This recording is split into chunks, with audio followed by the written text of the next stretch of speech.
नागदत्त मुनि की अद्भुत कथा। नागदत्त मुनि की कथाओं में दो मतांतर आते हैं। हम दोनों कथाएं देखेंगे, बने रहिए इस वीडियो के अंत तक। मतांतर कथा 2 हम अलग प्रस्तुति में देखेंगे।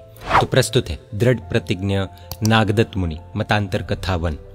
वाराणसी नगरी में जीत शत्रु नाम का राजा राज्य करता था। उस नगर में यज्ञदत्त नाम का जैन श्रेष्ठी रहता था और उसकी धनश्री नाम की पत्नी थी। जैन धर्म की आराधना उपासना करते हुए उन्हें पुत्र रत्न की प्राप्ति हुई।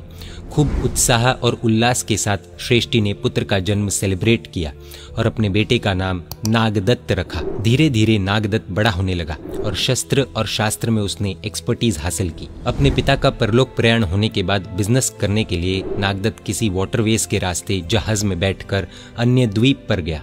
वहां पर बहुत सा धन कमाकर अन्य किसी के जहाज में बैठकर वापस लौट रहा था। तभी अचानक ओशन में आए तूफान में वह जहाज फंस गया और उसका बाहर निकलना मुश्किल हो गया। जहाज में रहे सभी लोग चिंता करने लगे कि अब क्या करेंगे। इस समस्या से बाहर निकलने का जब कोई उपाय सफल नहीं हुआ, तब नागदत्त ने एक उपाय बताते हुए कहा कि पास ही के माउंटेन पर भारंड नामक बर्ड्स है।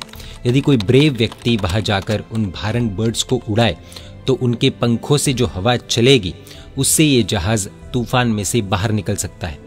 भारंड यानी कि ऑस्ट्रिच टाइप का बड़ा बर्ड या फिर डायनासोर जैसा बड़ा, जिसके 2 मुंह होते हैं। जहाज के मालिक ने वहां मौजूद सभी लोगों से पूछा, वहां जाने के लिए कोई तैयार है? जो वहां जाकर उन भारंड बर्ड्स को उड़ाएगा उसे मैं 100 दिनारे दूंगा। दिनारे यानी उस समय रही हुई एक तरह की करेंसी। आखिर नागदत्त ने वहां जाने के लिए हाँ कहा और उस माउंटेन पर जाकर नवकार महामंत्र का स्मरण कर नागदत्त ने उन भारंड बर्ड्स को उड़ाया। उन बर्ड्स के फेदर से जो हवा चली उसके कारण समुद्र का पानी और तूफान दोनों शांत हो गए और वो जहाज उस तूफान में से बाहर आ गया। लेकिन नागदत्त तो उसी माउंटेन पर रह गया। भूख से परेशान वो वहाँ टाइम पास करने लगा। वहाँ से बचने का दूसरा कोई सॉल्यूशन नहीं मिलने से उसने सोचा, अगर मैं आर्त ध्यान यानी कि बैड थॉट से परेशान होकर ऐसे ही मर गया तो मेरी दुर्गति हो जाएगी। इसलिए क्यों ना नवकार महामंत्र का स्मरण कर समुद्र में गिरकर अपने जीवन को खत्म कर दूं। इस तरह सोचकर वो समुद्र में कूद पड़ा। समुद्र में गिरने के साथ ही वो किसी बड़ी मछली के मुंह में चले गया। वो मछली समुद्र के तट पर यानी कि सीशोर पर आई और वहां पर उस मछली ने अपना मुंह खोला। तुरंत नागदत्त उस मछली के मुंह में से बाहर निकल आया। बाहर निकलने के बाद एक पॉन्ड में जाकर उसने अपने शरीर को साफ किया और फ्रूट्स आदि खाकर वो थोड़ा बेटर फील करने लगा। कुछ देर के बाद आगे बढ़ता हुआ नागदत्त अपने नगर में आ गया। अपने नगर में पहुंचने के बाद उस नागदत्त ने जहाज के मालिक धनदत्त श्रेष्ठी के पास जाकर उससे 100 दिनारे मांगी। तब ग्रीडीनेस के कारण धनदत्त ने वे दिनारे उसे नहीं दी। धनदत्त ने कहा, तुम कौन हो? मैं तुम्हें नहीं पहचानता हूँ। नागदत्त ने कहा, अगर तुम मुझे 100 दिनारे नहीं दोगे तो मैं राजा के पास जाकर तुम्हारी कंप्लेंट करूंगा। उसी नगर में प्रिय मित्र नामक एक व्यक्ति की नागवसु नाम की पुत्री थी। नगर के कोतवाल यानी कि पुलिस, वसुदेव उसका नाम, उसने नागवसु से शादी करने की बात प्रिय मित्र से की, परंतु उसने अपनी बेटी वसुदेव को नहीं दी और उसने नागवसु की शादी नागदत्त से कर दी। नागवसु के साथ शादी नहीं होने से वसुदेव नाराज हो गया और उसके मन में बदले की आग भड़कने लगी। नागदत्त को फंसाने के लिए वो कोई तरकीब सोचने लगा। एक बार राजा नगर के राउंड्स पर निकला हुआ था। तब राजा के कुंडल यानी कि कान में पहनने के एक तरह के जो ऑर्नामेंट्स होते हैं वो रास्ते पर गिर गए।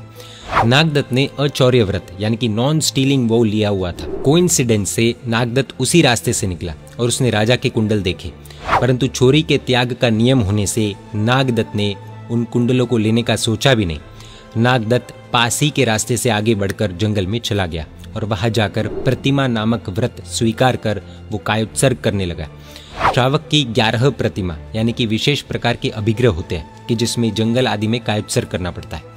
नागदत्त को डिफिकल्ट सिचुएशन में फंसाने के लिए वसुदेव ने वे कुंडल उठा लिए और प्रतिमा ध्यान में रहे नागदत्त के पास जाकर उसके कपड़ों के साथ वे कुंडल बांध दिए। राजा ने अपने कुंडल ढूंढे और कुंडल नहीं मिलने से राजा टेंशन में आ गया। उसी समय वसुदेव ने आकर राजा से कहा, राजन, रास्ते पर आपके पीछे नागदत्त गया था और बीच रास्ते में जमीन पर से कुछ उठाते हुए मैंने उसे देखा भी था। राजा की आज्ञा से कुछ सोल्जर्स कायोत्सर्ग ध्यान में खड़े नागदत्त के पास गए। वहां जाकर उन्होंने नागदत्त के कपड़ों की तलाश की। उसके कपड़ों में बंधे हुए राजा के कुंडलों को देखकर वो सोल्जर्स गुस्से में आ गए और उन्होंने जाकर राजा को सब परिस्थिति बताई। गुस्से में आकर राजा ने ऑर्डर देते हुए कहा, इस प्रकार धर्म का भंग करने वाले को तो शूली यानी कि फांसी पर ही चढ़ा देना चाहिए। राजा की आज्ञा होते ही सोल्जर्स ने नागदत्त को पकड़ लिया।